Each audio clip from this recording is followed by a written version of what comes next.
Brother man, hear me good and hear me clear. Debbie does not deserve to be on this list.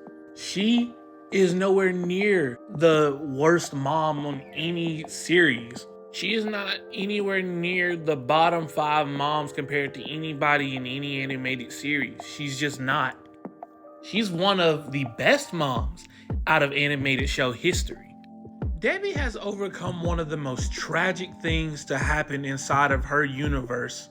Her husband from another planet called her a pet in front of her son, beat her son's ass drastically, near death now, was abandoned, judged by everybody else on the planet because of who he was. And how could you not see who the hell he was? That's what everybody's thinking.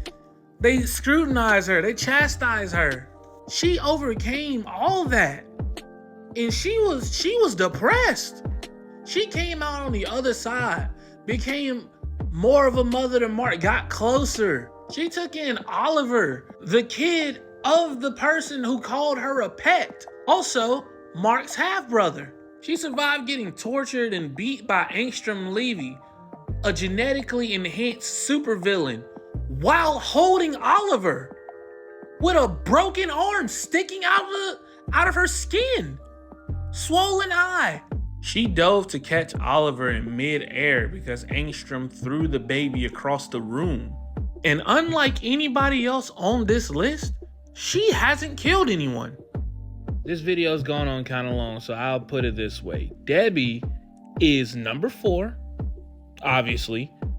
3 is Francine, 2 is Beth Smith, 1 is Lewis.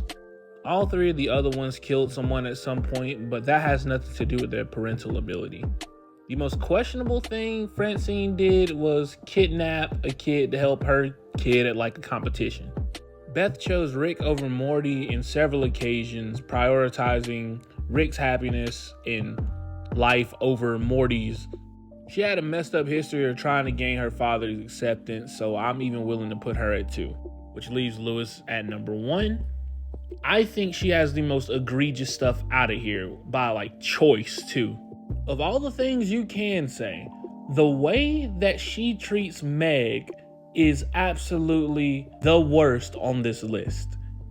Not only does she constantly berate Meg and treat her like the redheaded stepchild, but she also, of all the people who treat Meg like dog water, Lewis is supposed to be the second out of that household who doesn't treat her as bad in comparison to like Brian maybe. And the gap between those two are immense.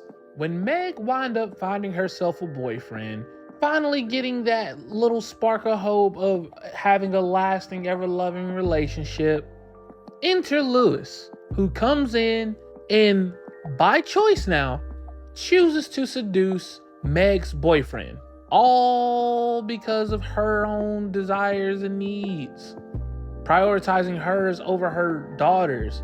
And she didn't have to, obviously she didn't have to do that, but she really went out of her way to do this stuff.